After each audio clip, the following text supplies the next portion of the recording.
Assalamualaikum warahmatullahi wabarakatuh.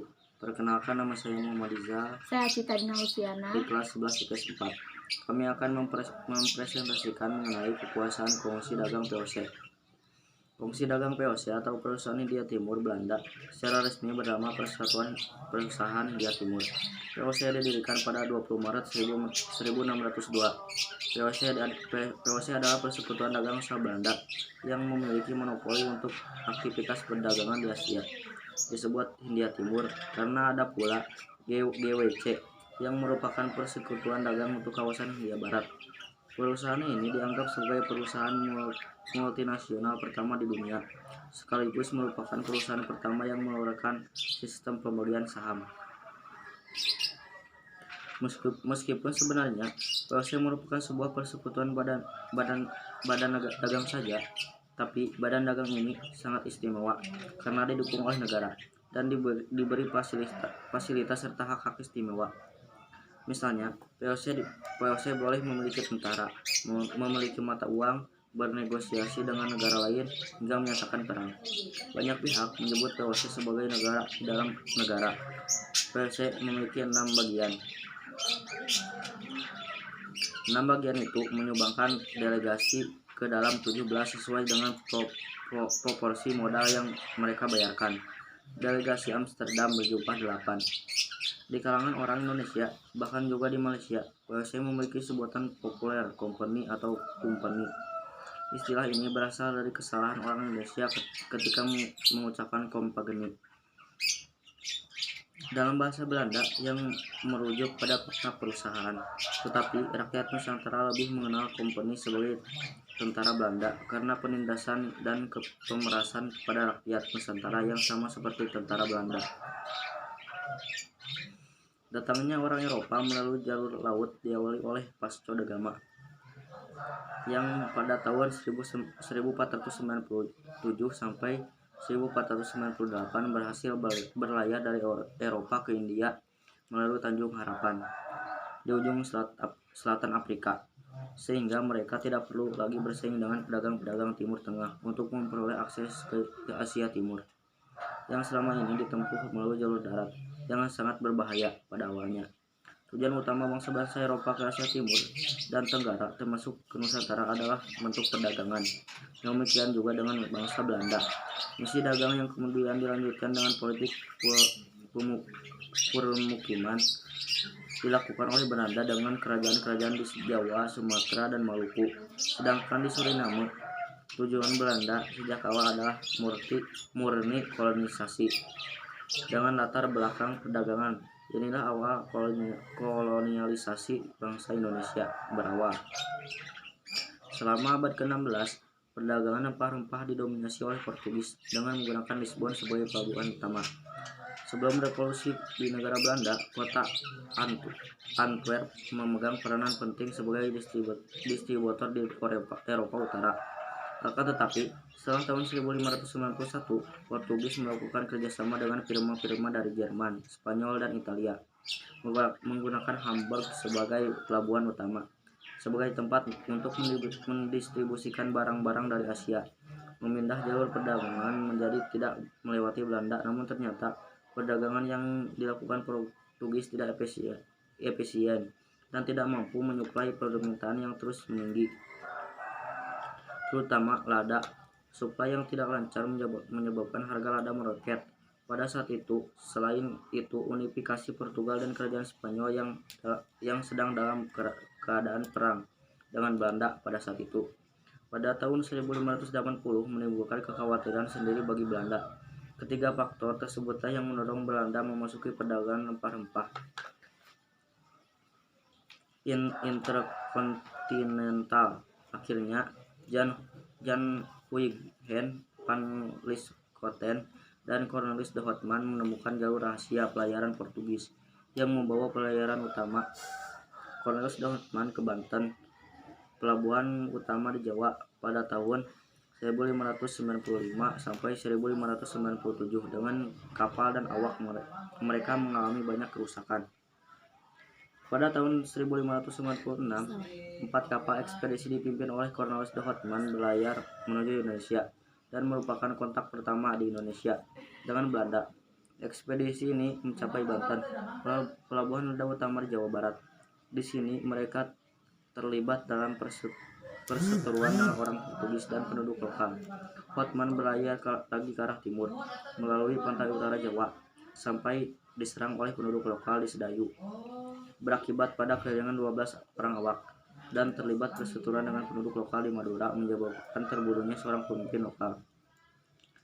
Setelah kehilangan separuh awak, maka pada tahun berikutnya mereka memutuskan untuk kembali ke Belanda, namun rempah-rempah yang dibawa cukup untuk menghasilkan keuntungan. Pada 31 Desember 1600, Inggris memulai mendirikan perusahaan dagang di Asia bernama Perusahaan Hindia Timur Britania dan berpusat di Kalkuta. Kemudian Belanda menyusul pada tahun 1602 dan Prancis tidak mau ketinggalan dengan mendirikan perusahaan Hindia Timur Prancis pada tahun 1604. Pada 20 Maret 1602, para pedagang Belanda mendirikan VOC.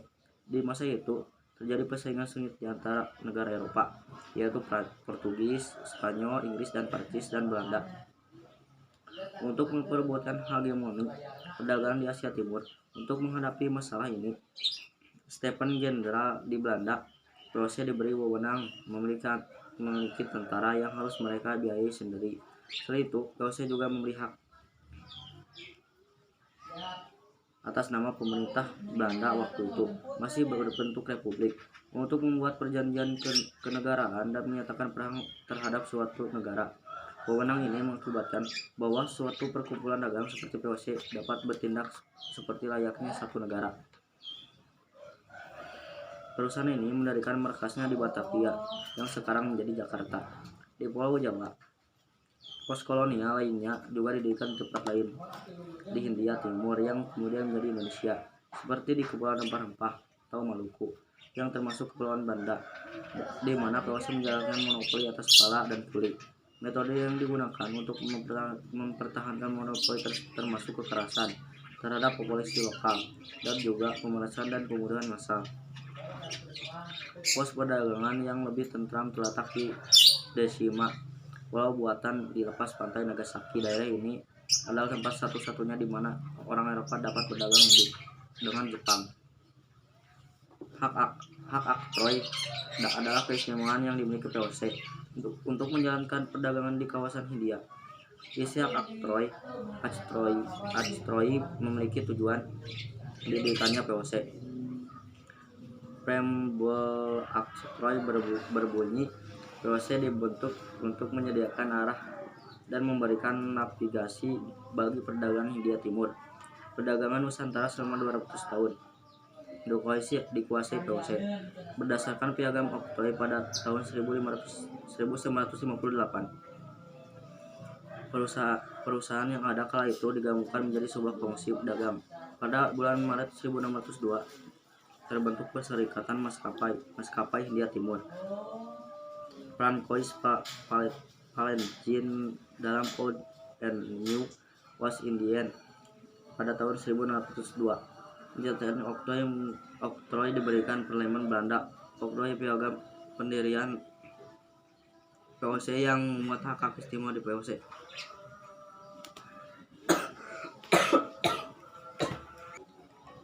Pada 1603, VOC memperoleh izin di Banten untuk mendirikan kantor perwakilan, dan pada 1610, Peter Both diangkat menjadi Gubernur Jenderal VOC pertama, tetapi memilih Jayakarta sebagai pusat administrasi VOC.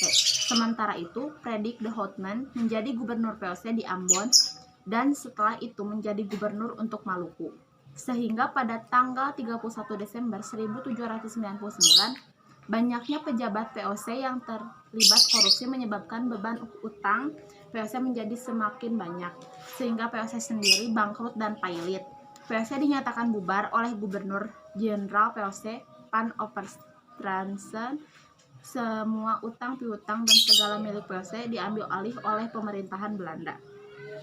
Hak istimewa VOC. Hak-hak istimewa yang tercantum dalam oktroy tanggal 20 Maret 1602 meliputi 1. Hak monopoli untuk berdagang dan berlayar di wilayah sebelah timur Tanjung Harapan, dan sebelah barat Selat Magelhaens, serta menguasai perdagangan untuk kepentingan sendiri. 2. Hak berdaulat, sehingga dapat bertindak layaknya suatu negara untuk memelihara angkatan perang, memaklumkan perang dan mengadakan perdamaian, merebut dan menduduki daerah-daerah asing di luar negeri Belanda, memerintah daerah-daerah tersebut, menetapkan atau mengeluarkan mata uang sendiri, dan memungut pajak. Garis waktu POC. Pada 1652, Jan van Riebeeck mendirikan pos di Tanjung Harapan, ujung selatan Afrika, untuk menyediakan kapal POC untuk perjalanan mereka ke Asia Timur. Pos ini kemudian menjadi koloni sungguhan ketika lebih banyak lagi orang Belanda dan Eropa lainnya mulai tinggal di sini. Pos POC juga didirikan di Persia, Benggala, Ceylon, Malaka, Siam, Cina, Formosa, dan selatan India. Pada 1662, Pos Singa mengurus Belanda dari Taiwan. Pada 1669, POC merupakan perusahaan pribadi terkaya dalam sepanjang sejarah, dengan lebih dari 150 perahu dagang, 40 kapal perang, 50.000 pekerja angkatan bersenjata pribadi dengan 10.000 tentara, dan pembayaran dividen 40%. Perusahaan ini hampir selalu mengalami konflik dengan pihak Inggris. Hubungan keduanya memburuk ketika terjadi pembantaian Ambon pada tahun 1623. Pada abad ke-18, kepemilikannya dipusatkan di Hindia Timur. Setelah peperangan keempat antara Provinsi Bersatu dan Inggris 1780 sampai 1784, POC mendapatkan kesulitan finansial, dan pada tanggal 17 Maret 1798, perusahaan ini dibubarkan setelah Belanda diinvasi oleh tentara Napoleon Bonaparte dari Prancis. Hindia Timur diserahkan kepada kerajaan Belanda oleh Kongres Wina di 1815. Tujuan POC dibentuknya POC seperti tercermin dalam perundingan 15 Januari 1602 adalah untuk menimbulkan bencana pada musuh dan guna keamanan tanah air.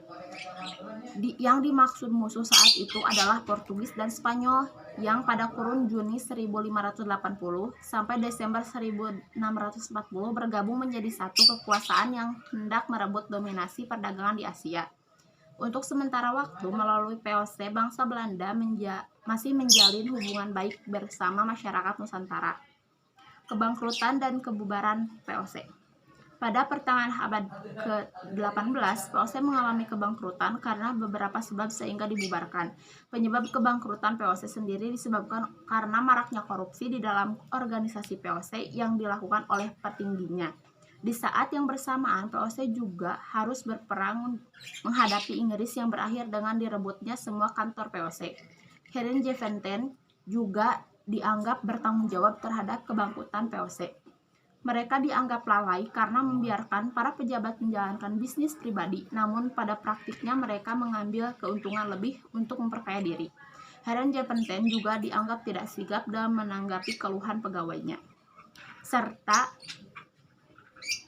saat mereka enggan menyediakan serdadu dan kelasi kapal yang baik mutunya. Selain itu, keterlibatan POC dalam perang di Jawa, Sumatera, dan Maluku menjadi penyebab kebangkrutan POC. Hingga akhirnya POC dibubarkan pada 31 Desember 1799 dengan meninggalkan utang sebesar 136,7 juta gulden. Kapal yang digunakan POC adalah kapal POC Amsterdam dan kapal POC Batavia. Sekian dari kami. Wassalamualaikum warahmatullahi wabarakatuh.